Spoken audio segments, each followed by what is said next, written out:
நீ தேவனுக்கு ஸ்தோத்திர பலியிட்டு உன்னதமானவருக்கு உன் பொருத்தனைகளை செலுத்தி ஆபத்து காலத்தில் என்னை நோக்கி கூப்பிடு, நான் உன்னை விடுவிப்பேன், நீ என்னை மகிமைப்படுத்துவா என்று சொல்லப்பட்டிருக்கிற வாக்குத்தத்தமான வார்த்தைக்காக எங்கள் தேவாதி தேவனுக்கு கோடான கோடி ஸ்தோத்திரங்கள் உண்டாகட்டும்.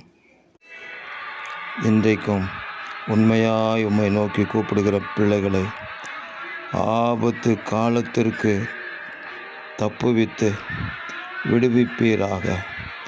ஆண்டவராகிய இயேசு கிறிஸ்துவின் நாமத்தில் எல்லா கட்டுகளும் பிரச்சனைகளும் வியாதிகளும் வேதனைகளும் முறிந்து போவதாக. உமது பிள்ளைகள் உம்மை மகிமைப்படுத்தும்படிக்கு தேவனுடைய இரக்கம் பரிபூர்ணமாக உங்கள் பிள்ளைகள் மேலே கடந்து வருவதாக.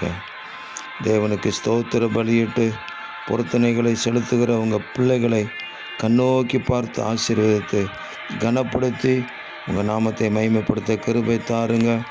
எங்கள் தேவன் அப்படி கிருபை செய்கிறதுக்காக ஸ்தோத்திரம். ஸ்தோத்திர பலியிடுகிறவன் என்னை மகிமைப்படுத்துகிறான் என்று சொன்னீரே. மகிமைப்படுத்துகிற பிள்ளைகளை ஆசீர்வதிங்க. இரட்சகர் இயேசுவின் நாமத்தில் ஜெபிக்கிறோம் பிதாவே. ஆமேன், ஆமேன், ஆமேன்.